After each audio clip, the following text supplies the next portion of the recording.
Hai guys, salam jumpa dengan saya Pak Hendrik. Masih mengenai pembahasan limit fungsi trigonometri.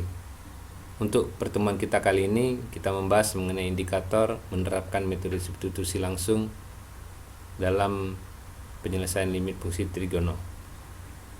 Yang perlu kalian camkan di bentuk ini adalah apabila kita mensubstitusi nilai X, kita tidak boleh menghasilkan angka yang 0 per 0. Jadi kalau dia bentuknya 0 per 0, maka itu bentuk tak tentu. Jadi dia harus kita lakukan pemfaktoran. Nah, dalam penyelesaiannya pasti kita membutuhkan bentuk-bentuk seperti rumus sudut ganda dan rumus sudut dasar ya. Rumus sudut ganda diantaranya sin 2A yang bernilai 2 kali sin kali cos, maupun cos 2A yang bernilai 1 dikurang 2 sin kuadrat A.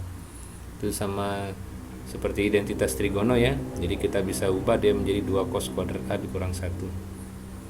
Untuk rumus dasar limit fungsi trigonometri itu sebenarnya ada dua ya. Yang pertama limitnya itu jika X menuju 0 dari sin X per X itu nilainya 1, maupun limit X menuju 0 dari tan X per X itu juga bernilai 1. Dan begitupun sebaliknya. Nah, hal ini sebenarnya bisa kita buktikan ya menggunakan ya seperempat lingkaran bisa ya. Itu bisa kalian cari pembuktiannya di buku-buku yang berkaitan dengan limit fungsi trigonometri. Oke. Kemudian saya berikan contoh ya, ada dua contoh. Misalnya yang pertama limit X menuju 0 dari sin 5X per 7X.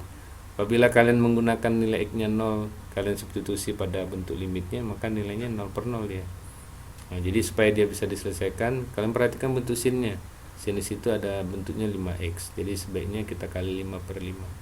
Maka dia akan menyisakan sin 5x per 5x dan dikali 5 per 7. Nah, sin 5x per 5x-nya itu bisa bernilai 1 untuk limitnya x menuju 0. Maka menyisakan 1 kali 5 per 7 ya 5 per 7. Begitupun bentuk soal yang B misalnya ya. Limit x menuju 0 dari cos 3x dikurang cos 5x per x kuadrat.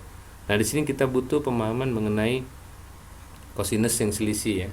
Jadi kosinus kalau dia dalam bentuk selisih dia menjadi negatif 2 ya. Negatif 2 sin dari penjumlahan bagi 2, kemudian kali sin dari pengurangan bagi 2 bagi x kuadrat.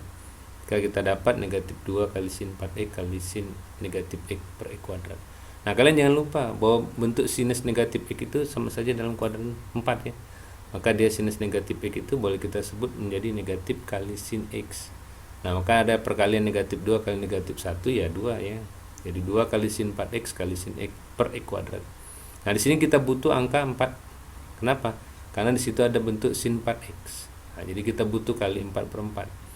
Ya, jadi kita dapatin sin 4x per 4x. Nah, kemudian sin x per x. Maka yang kita peroleh nilai limit x menuju 0 nya 1. Jadi kita mendapatkan 1 dikali 2 kali 4 atau 8. Oke. Saya rasa mungkin cukup di sini dulu contoh dan pembahasan materi secara singkat. Mudah-mudahan video ini berguna bagi kalian, bisa diulang-ulang dan bisa belajar kapanpun. Oke, tetap sehat, tetap semangat.